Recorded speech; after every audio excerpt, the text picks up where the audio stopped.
नमस्कार, आप देख रहे हैं भारतीय न्यूज और मैं हूं आपके साथ अनुपमा खोबरे। और शुरुआत करते हैं कुछ खास खबरों के साथ। इंदौर में पत्नी को शिक्षा अर्जित करने के अधिकार से रोकने के मामले में कुटुंब न्यायालय के द्वारा पीड़ित महिला को तलाक दिया गया है। संभव है कि प्रदेश का पहला मामला है जब पत्नी को शिक्षा के अधिकार से रोकने पर कोर्ट ने निर्देश जारी किया है। दरअसल 13 साल की उम्र में ही पीड़िता की शादी कर दी गई थी, जिसके बाद से लगातार पति के द्वारा पीड़िता पर संबंध बनाने के लिए दबाव डाले जा रहे थे।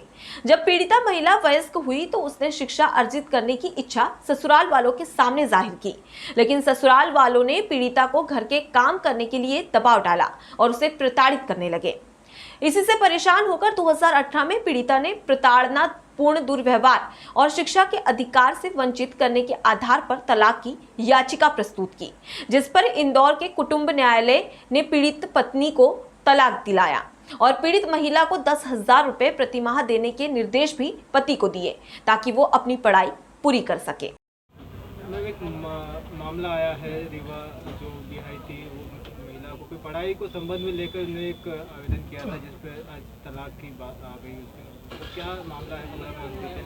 सर, ये मामला है, पीड़िता थी तो 13 वर्ष की थी, अवयस्कता की उम्र में, गुड्डे गुड्डी के खेलने की उम्र में उसका विवाह हो गया और उस समय भी उसकी पढ़ने की इच्छा थी। जब वो वयस्क हुई अपने ससुराल गई, ससुराल में जाने के बाद भी उसके पति ने उसको पढ़ाई के लिए कहा कि आपको पढ़ाई नहीं करना, उसकी किताबें उठा के फेंक देता था, उसको लात घूंसे से मारता था। उसकी जो सास है बोलती थी आप खेत में काम करो और उसके साथ शारीरिक और मानसिक प्रताड़नाएं दी जाती थी।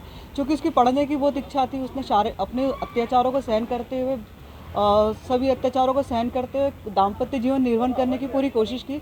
लेकिन जब अत्याचार बहुत अधिक हो गए, उसको पढ़ने के लिए मना करने लगा, चूँकि वो आगे बढ़कर कुछ बनना चाहती थी, तो वो 2009 में भोपाल आकर कॉम्पिटिटिव एग्ज़ाम की पढ़ाई करने लगी। और फिर जब उसका पति नहीं लेने आया, उसके अत्याचार बढ़ने लगे, तो मेरे माध्यम से इंदौर कुटुंब न्यायालय में एक याचिका प्रस्तुत की। कब लगी थी याचिका?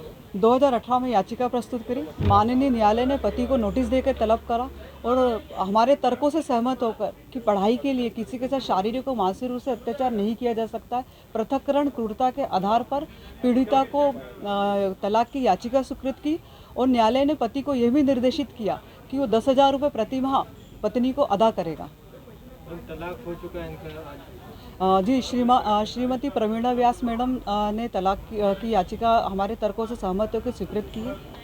मैम, ये लड़की जो है कहाँ की निवास करती है, उनकी शादी कहाँ पर हुई थी?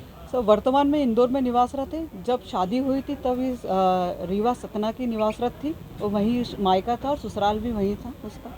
तो ये कह सकते हैं मैम कि ये अभी पहला मामला है जो शिक्षा को लेकर तलाक की जो बात आई है सामने, वो शिक्षा को लेकर अभी तक का पहला मामला मान सकते हैं? हाँ, मान सकते हैं, क्योंकि अभी शिक्षा को लेकर कोई इस तरीके की याचिका आती है तो ये पहला मामला है जिस आधार पर तर्कों से सहमत होकर दिया गया है।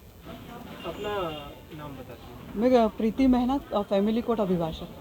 फिलहाल के लिए इतना ही। खबरों का सिलसिला लगातार जारी है। आप बने रहिए भारतीय न्यूज के साथ। नमस्कार।